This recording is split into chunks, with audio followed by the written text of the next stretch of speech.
This week on Jersey Matters, Twitter suspends a New Jersey state senator's account for his COVID-19 tweet, and he wants an apology. Climate change rules in New Jersey will cost you money and maybe your home at the Jersey Shore. Smoke from the wildfires out west are making their way to New Jersey, and there's cause for alarm.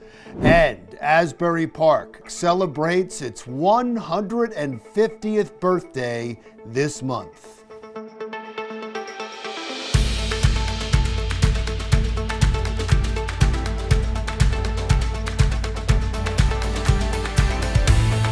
Welcome to Jersey Matters. I'm Larry Menti.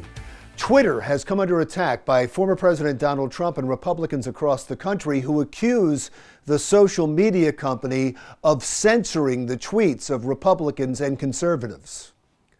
And now a New Jersey Republican politician has had his account suspended. Here's my interview with Monmouth County State Senator Declan O'Scanlan.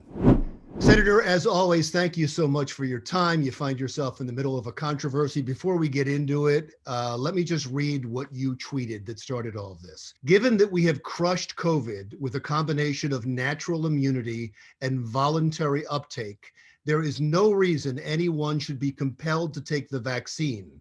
Restrictions, mandates, vaccine passports, all uncalled for. Tell us what happened then. Well, it was out there for almost a month. And by the way, that's all factually correct. And my opinion is a well-rounded one in that tweet as well. And then this past Saturday, almost a month later, I got notice from Twitter that I was going to be suspended, that the tweet had to be taken down, and I was going to have 12 hours of, I guess, like a child, I was going to be, stuck in a corner somewhere. Completely uncalled for. If you want to appeal, they say that's fine, but your suspension will remain in place while you're appealing. That could be weeks or months. They don't tell you.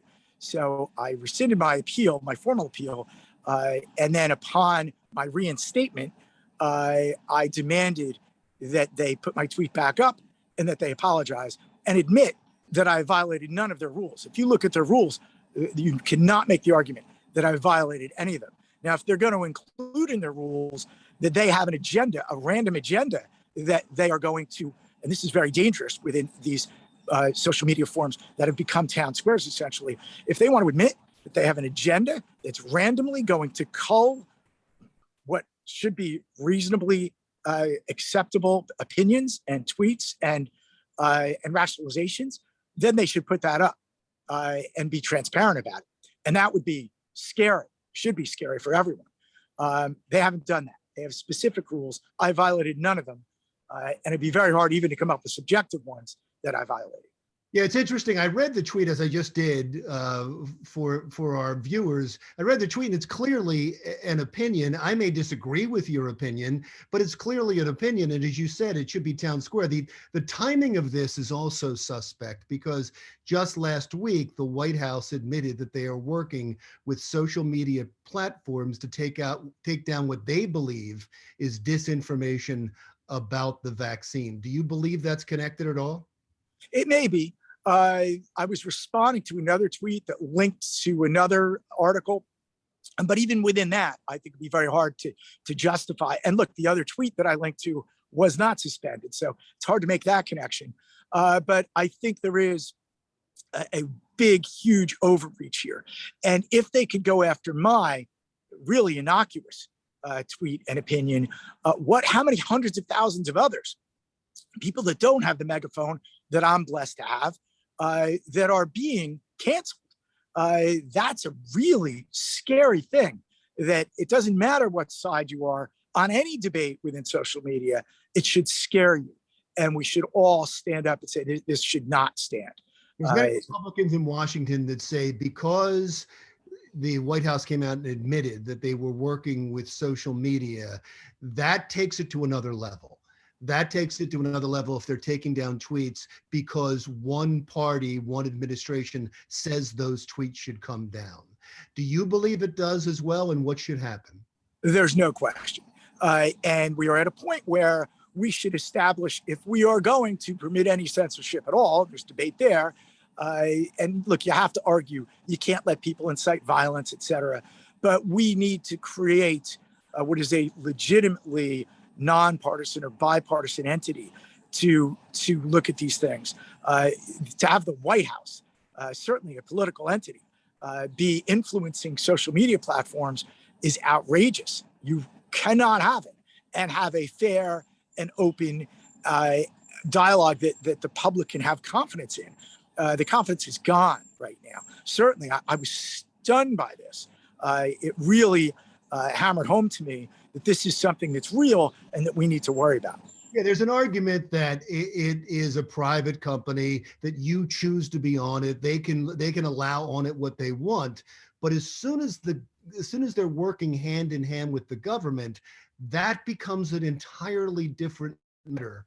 And there are many remedies that they've been talked about. One is, if they're going to be publishers, or if they're going to work for one side of a political part, one political party, they should take away liability protection. Another one is they should just be broken up because they have a monopoly. Where do you, either one good with you or neither? We need to talk about all those options. If they are going to blatantly manipulate messaging like this, it's a problem. Even if government weren't involved directly, they are public forums now. They are the public square. And so I think the public has a right to have some say and demand a lack of bias, and certainly open and direct communication what the rules are. So all of those options should be on the table at this point. In Florida, they've taken away by state law the liability protection, and that's why Donald is able to sue in a class action lawsuit. Would you like to join his class action lawsuit? It could happen. This was so outrageous that, and look, you want to have a fair and open forum, which is why we had the liability protection to begin with, so that they could freely permit people to publish. But they've gone so far in the other direction of now removal rather than permissive level of dialogue. They are now going in the other direction of arbitrarily and with an agenda restricting messaging. That's a problem. So joining such a lawsuit is possible. Well, we'd love to have you back on again if you choose to do that. Republican State Senator Declan O'Scanlan. Next on Jersey Matters, how the wildfires in the West are affecting people right here in New Jersey. We'll explain right after this.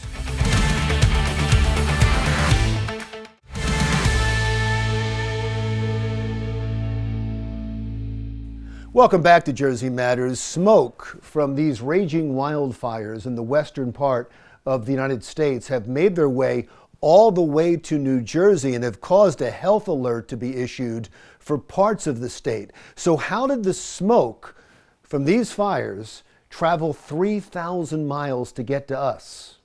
We get answers from the National Weather Service in New Jersey. Thank you, sir. Thank you so much for joining us today.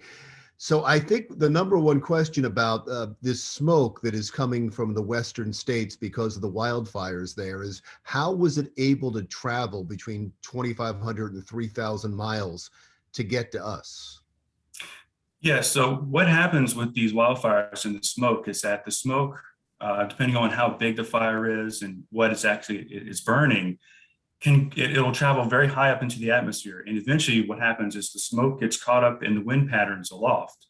And depending on how the wind patterns travel, and this is what's called the jet stream, the smoke will get trapped in the wind patterns aloft the jet stream and can travel many thousands of miles, as you just mentioned.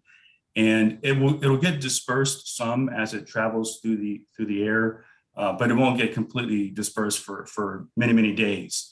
So it's getting trapped in that jet stream and making it all the way down into the East Coast. And so the wildfires are all across the West, from California to Oregon, Washington, and even up into Canada. So they're covering a very large, widespread area out there, and there's just a tremendous amount of smoke.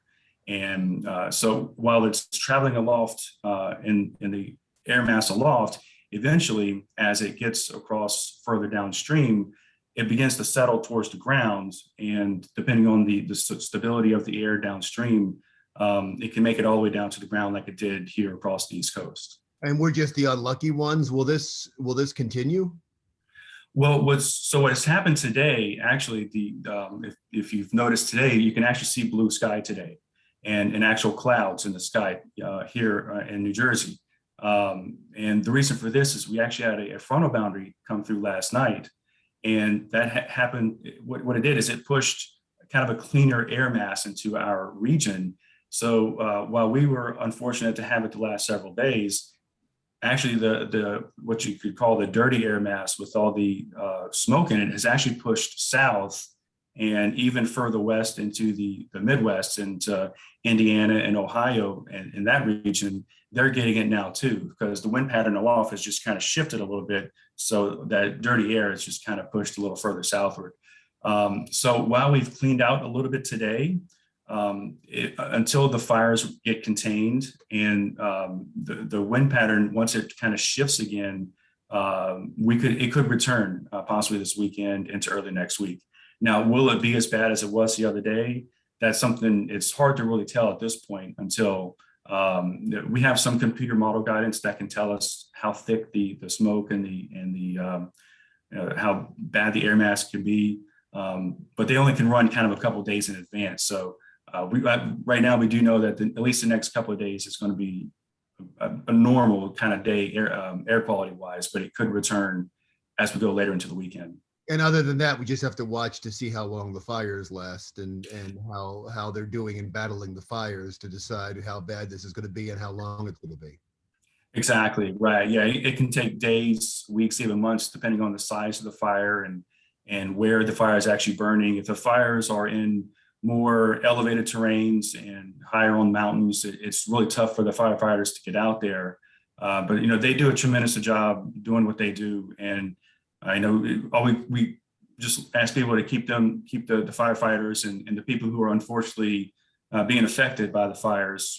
If anybody has any property damage, just keep them and your thoughts and prayers, because fires can be a really dangerous thing out there. Well said. I'm glad you brought that up. This is a recurring event, isn't it? We had the same thing happen last year with the fires in Oregon. Are we expecting to see more of this? Well, and you're right. Fires can happen any time of the year across the country, and out west, it's much more prevalent out west. But even here in the East Coast, we can have fires here in New Jersey.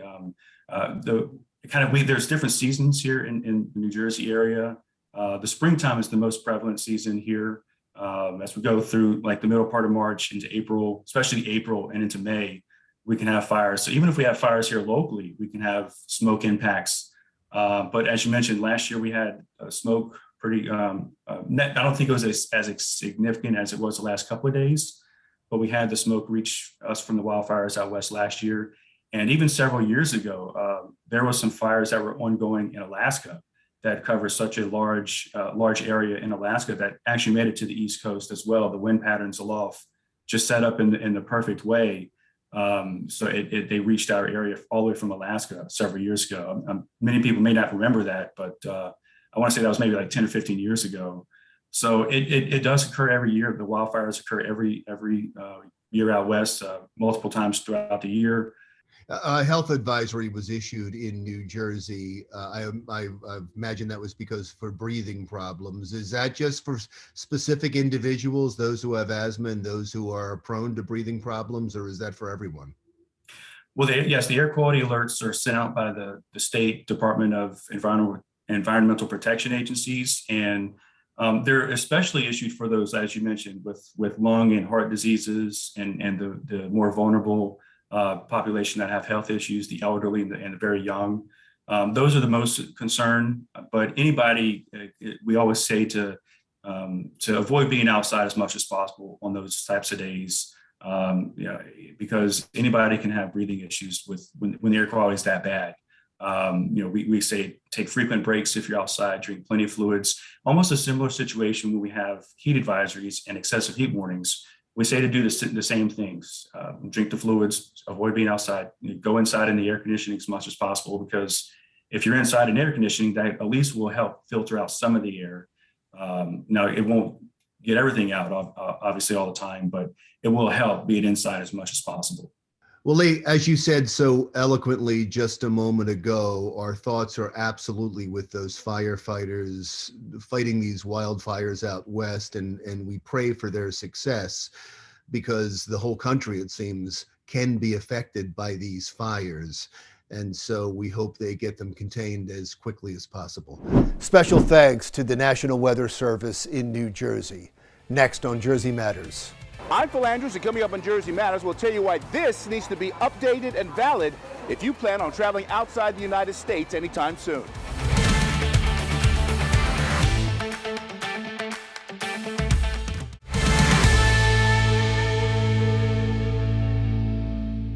Welcome back to Jersey Matters. If you're having a hard time getting a passport, you're not alone.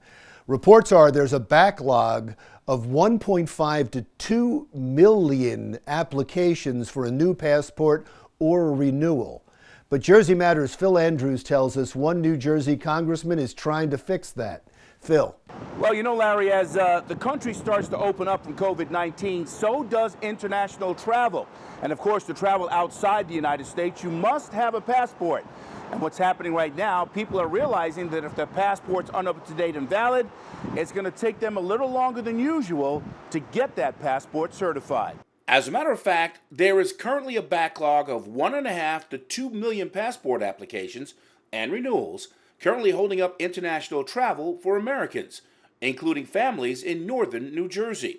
It's a problem that does not sit well with Congressman Josh Gottheimer. To put this just in perspective for you, the turnaround for passports in normal times is 8 to 10 weeks, or when expedited, 4 to 6 weeks. Right now, though, for hundreds of local residents and families and millions of Americans across the nation, there's a massive delay of up to 18 weeks or more. That's more than 4 months to apply for or renew a passport. Again, it's normally 8 to 10 weeks, or when expedited, 4 to 6 weeks, and now it can take up to 4 months or more, or 12 weeks, nearly 3 months. The congressman addressed the problem this week outside This Paramus Post Office, a passport acceptance facility where families would normally be able to easily apply for their new passports, like New Milford resident Cheryl Levy, who had applied for a passport 3 months prior to a July anniversary trip abroad. My passport arrived 24 hours, literally, before my trip. Thank you to Mike and for all your hard work, and to Congressman Gottheimer. Although this may seem trivial to some, the stress of waiting of the unknown was overwhelming, and during the time we should have been celebrating our anniversary. Now, Cheryl was lucky, but Upper Saddle River residents Dr. Sanjeev Patel and Dr. Christine Gurula, who had applied to replace their daughter's passport 2 months prior to a family trip abroad, were not. That's even after traveling all the way to a regional passport facility in Connecticut. Unfortunately, the timeline was too narrow to try to turn around a whole application from the beginning in such a short window. So, you know, fortunately for us, it was just a vacation and not something more pressing or more dire. Now, while making a plea to encourage the State Department to expand passport services, Gottheimer's office is currently assisting New Jerseyans with more than 324 passport cases. This isn't just disrupting travel plans, but hurting families in their pocketbooks when international plans have to be suddenly canceled with steep fees and penalties. And of course, it's damaging the travel industry and our economic recovery that's had a rough enough year and a half. Now, I recently booked a flight outside of the United States, and the first thing I did was check my passport to make sure it was validated. Fortunately, it's good until 2025. But remember, before you book, take a look. Make sure your passport is good and ready to go. At Newark International Airport, for Jersey Matters, I'm Phil Andrews. All right, thank you, Phil. Next on Jersey Matters. Red Cross officials are on the lookout for donors to help reduce a major blood shortage brought on by the pandemic and summer vacations. I'm Sherry Carabin, and coming up on Jersey Matters, I'll have that story.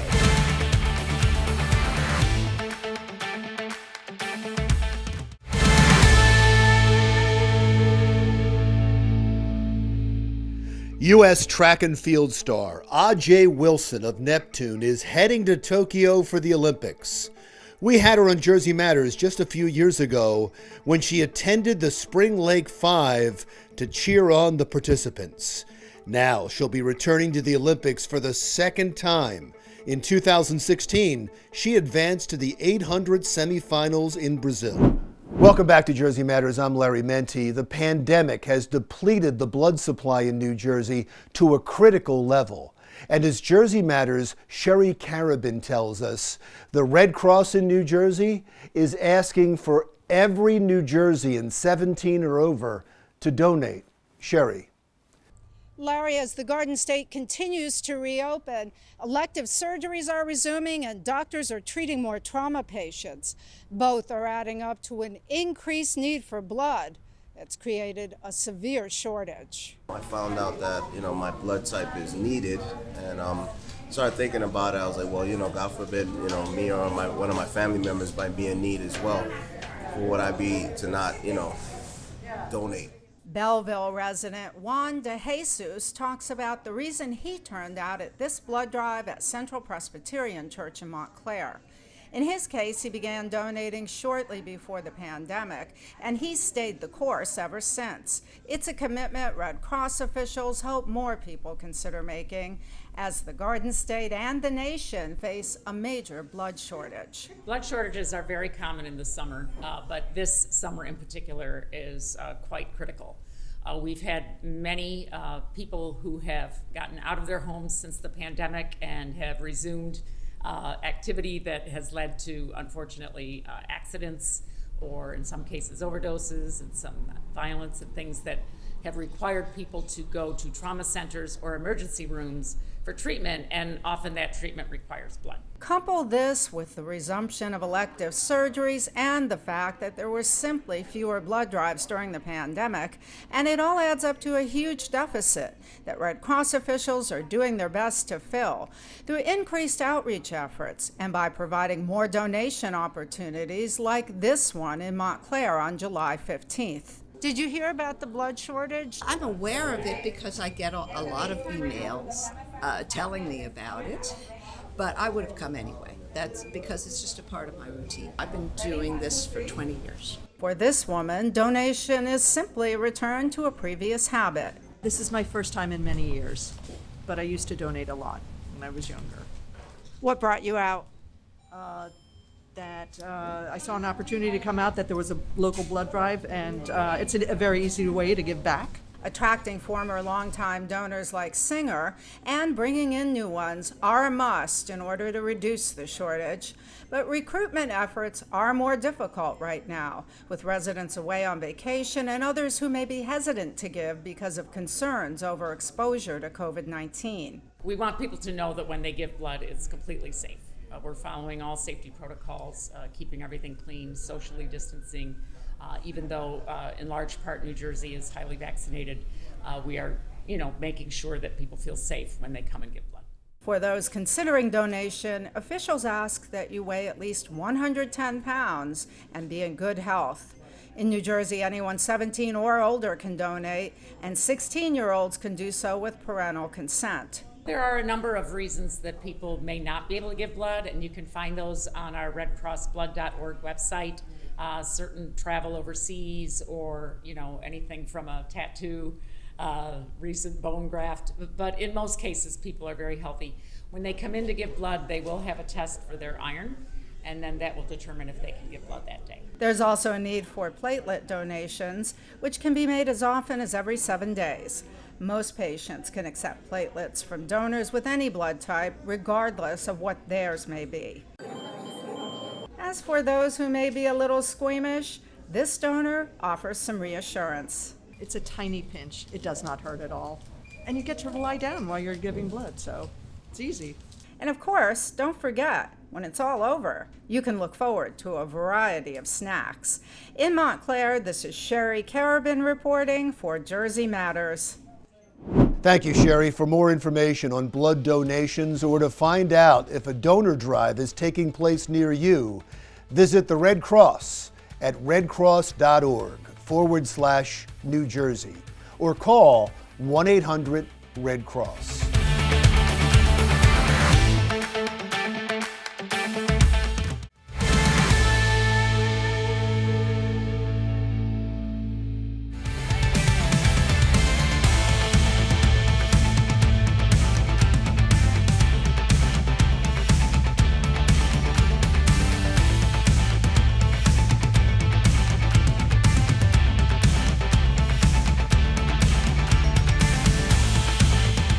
Welcome back to Jersey Matters. I'm Larry Menti. The Murphy administration in New Jersey is proud of its record on climate change. But there are some business leaders who believe the governor is doing too much too fast, and that could cost you money and possibly your home at the Jersey Shore. Here's my interview with Ray Cantor, Vice President of Government Affairs at the New Jersey Business and Industry Association. Thank you, sir, for joining us. Recently, I've seen so many articles, both locally and nationally, with your name on it, responding to environmental policies of the New Jersey government and things that they're proposing. So let's go through them one by one, and you can talk about the effects not only on businesses, which is what you advocate for, but also these will also affect residents. No, absolutely. And things that affect businesses always affect our residents in one way or another. From an energy perspective, nothing is free. Everything always costs money. It's always a matter of how much is it going to cost and how much, should and can we as a society and from my perspective as a business community bear to pay. So we have a lot of initiatives right now going on in the state. As you've mentioned, the governor has just approved the second round of wind development, offshore wind. It's going to be 2,500 megawatts, to start in the first two phases. You mentioned as well, there is a nuclear subsidy to make sure that our 3 nuclear power plants stay operating. And nuclear power plants are our major source at the moment of carbon-free energy in the state. We as a business society, support both the development of the whole new wind industry. We support our nuclear power plants, but we also need to make sure that as we move along with our decarbonization goals, as we move forward to a cleaner energy environment, that we take cost into account. We need to make sure that our businesses can afford to pay these bills, that they're not paying more than is necessary, that we keep a robust economy going, especially for manufacturing.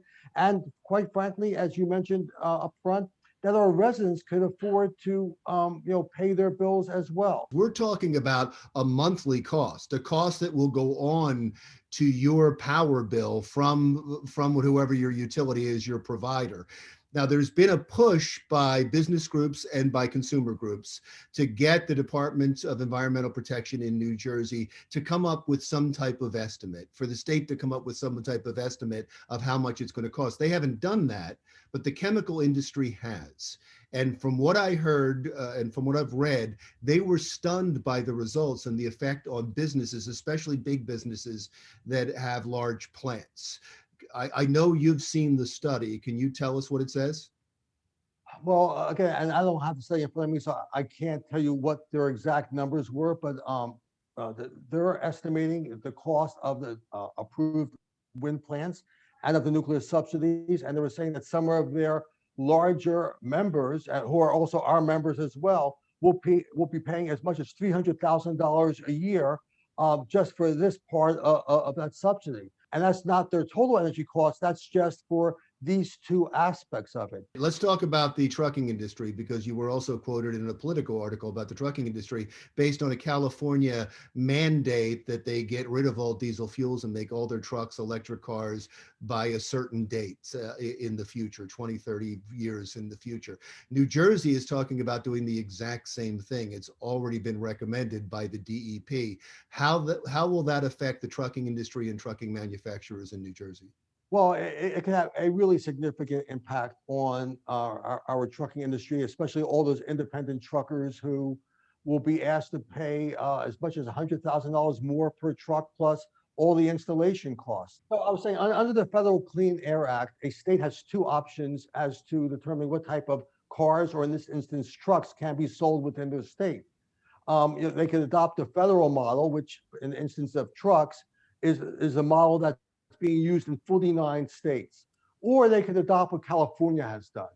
And the New Jersey Department of Environmental Protection just proposed a rule, a regulation, to say that we're going to join the California program. And what that does is tie us in entirely into what California does and what California plans to do in the future. We'll have no discretion as to whether or not the milestones are right, whether or not the technology works or not. We'll be tied in directly into California. The trucks are going to cost significantly more. As I mentioned, in some instances, it could be $100,000 more for a truck. And that's borne by a lot of independent truckers who may not be able to afford that. Those costs obviously get passed back on, to the retailer and then ultimately, to the consumer. And that's going to drive up the cost of everything, in New Jersey. Again, we think there are better ways of doing it. We think we could start using cleaner compressed natural gas to reduce carbon immediately. We think maybe electrification works with smaller light duty trucks, but not the heavy duty ones. One last thing on the list that I wanted to talk about was the rise in sea levels, the predicted rise in sea levels. The state wants to react to that quickly. What are they talking about, and how will it cost us? Well, the state is proposing to change sea level rise estimates to assume there's going to be a 5-foot sea level rise by the year 2100, but they're going to impose regulations mandating that people respond to that as early as next year. We think a 5-foot sea level rise assumption, and they're making that assumption based on one report, is not consistent with mainstream climate science. People won't be able to meet the standards to be able to protect their houses. You won't be able to elevate buildings high enough to meet the standard. Everything will become too costly, because rather than just meeting the standard that we know is going to happen, perhaps 1 to 2 foot, and you could meet that probably economically. If you have to build everything to a 5-foot standard, it's just not going to be economical to stay at the Jersey Shore, and they're going to be forcing a retreat from our very valuable and very treasured coastline.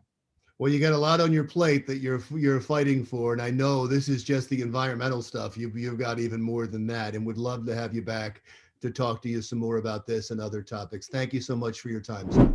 Ray Cantor of the New Jersey Business and Industry Association. Next on Jersey Matters, a warning about a post-pandemic scam. That's next.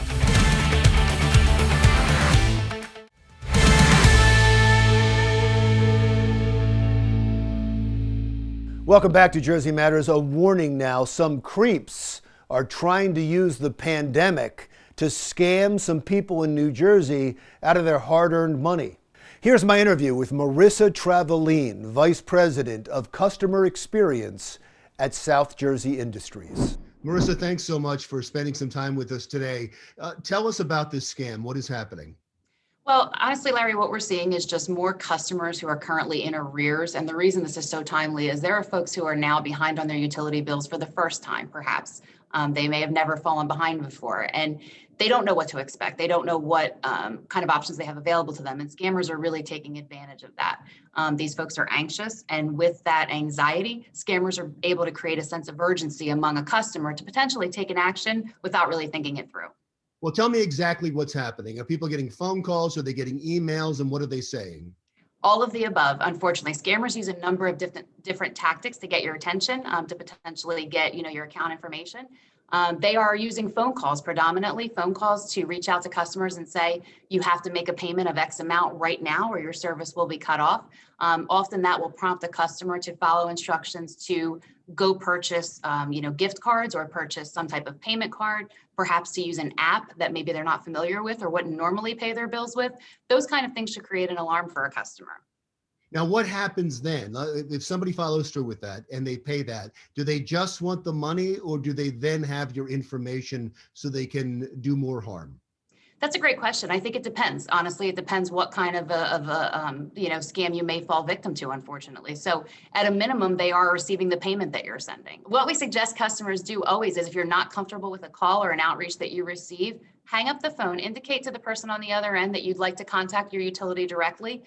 We are currently not shutting customers off at all. Because of the moratorium in the state of New Jersey, if someone reaches out to a residential customer and threatens immediate shutoff, you can be certain that that's not going to happen. Again, our governor and our New Jersey Board of Public Utilities have worked together with utilities to extend that moratorium or grace period on shutoffs to give customers more time to pay. The first thing you want to do is reach out to your utility if you're concerned or if you don't believe that that call is a valid call from your utility.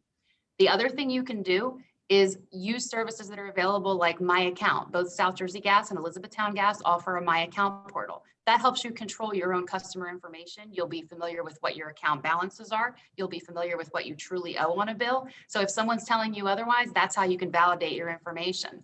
You also have the ability to make safe, secure online payments there. You can sign up for things like paperless billing so that you don't have to have mail in your mailbox that has your account information on it if that's more comfortable for a customer. Do you know if there were some victims of this, people that actually made the payments, and did they contact you? We do, Larry. Unfortunately, there were customers both in Gloucester and Cumberland counties who fell victim to these scams. The dollar amounts they lost were unfortunately pretty significant. They numbered in the thousands of dollars. And at that point, a customer should absolutely get the local law enforcement involved in order to pursue, follow up on the loss of those funds. But the utility will obviously work very quickly with the customer, to secure any further information or prevent any additional outreach by anyone connected to that account if needed. At that point, you're not responsible whatsoever. You don't refund anything because it's a law enforcement. It's a law enforcement incident right then, right? Yeah, at that point it is. Again, we would certainly be willing to work with any customer to try to address a very reasonable payment arrangement or to provide them any information that's needed to support, their pursuit of the person that scammed them or the entity that scammed them. Are you getting involved in the pursuit of these people? We don't directly get involved to the extent that law enforcement may need our assistance. We obviously will always provide it. Our biggest role that we see for South Jersey Gas or for Elizabethtown Gas and even other utilities is the partnership on helping to communicate around scams. Encouraging customers, if something doesn't feel right, it may not be. And you have the right to say, I'm going to end this phone call, or I'm going to end this chat, or I'm going to delete this email, and I'm going to go to my utility directly and contact them myself so that I know I'm talking to someone who truly represents my local utility. Do you have any idea, have you worked with law enforcement to find out who these people are? I do not. No, I don't have any further information about the scams. They generally don't follow up back directly with us. Right, they're so difficult to catch. I've never heard of a follow-up where they've caught somebody, unfortunately, but thank you so much. That's important. Of course, absolutely. Marissa Traveline, Vice President at South Jersey Industries. Still to come. Greetings from Asbury Park. Find out what the city is celebrating this summer, coming up next on Jersey Matters.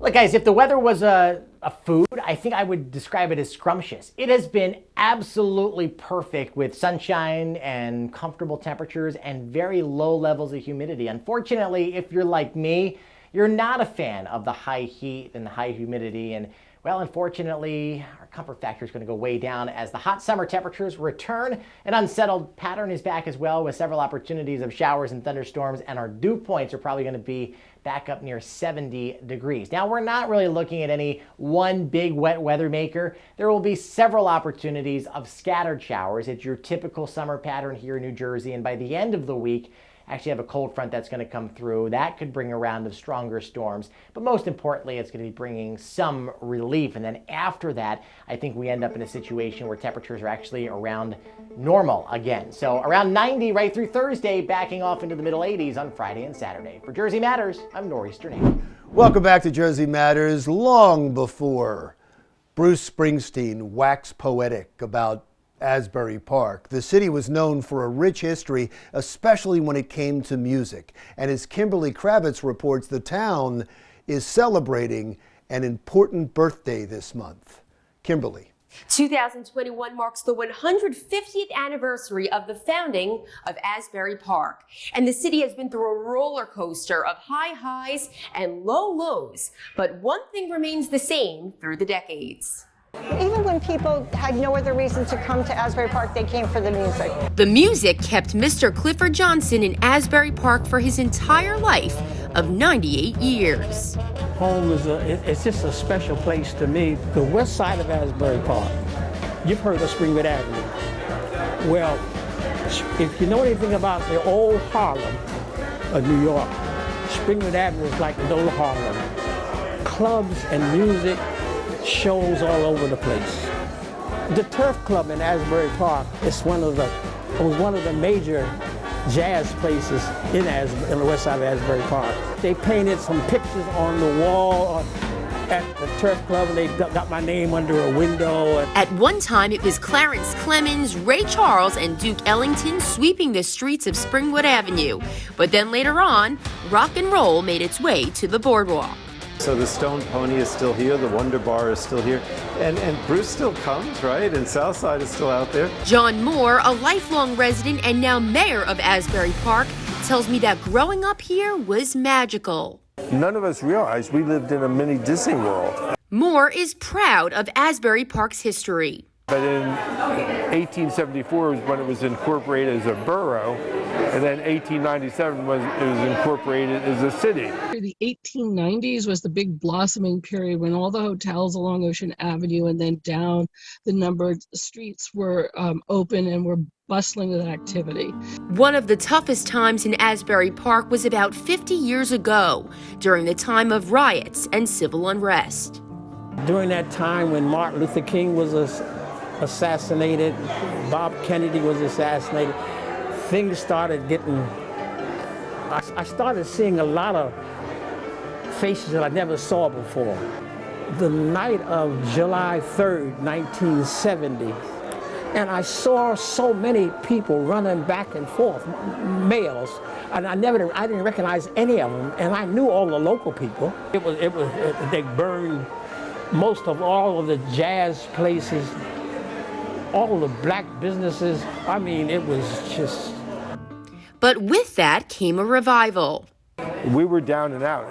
The gay community moving into Asbury Park definitely helped. In the late 90s, early 2000s, the gay community, and I think the design and fashion communities of Philadelphia and New York, saw what Asbury was all about. Some of the greatest successes were born in Asbury Park, including Wendy Williams, Danny DeVito, and Jack Nicholson.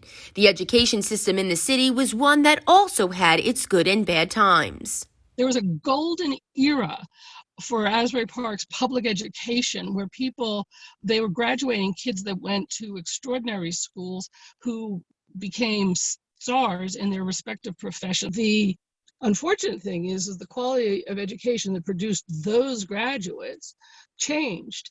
Over the years, one constant was the character of Asbury Park, one that is all-inclusive and a vibrant, diverse community, once known as the Duchess of the Jersey Shore.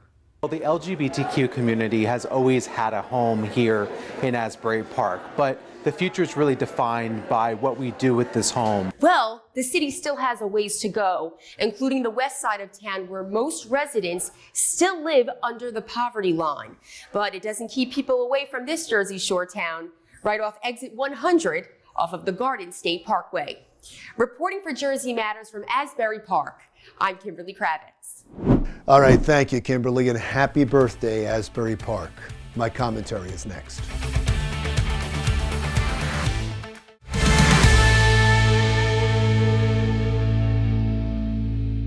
National political prognosticators are increasingly predicting a red wave in next year's midterm elections. A red wave just means they believe that the Republicans are going to win easily. Most predictions are the Republicans will easily take back the House and will probably win the Senate too.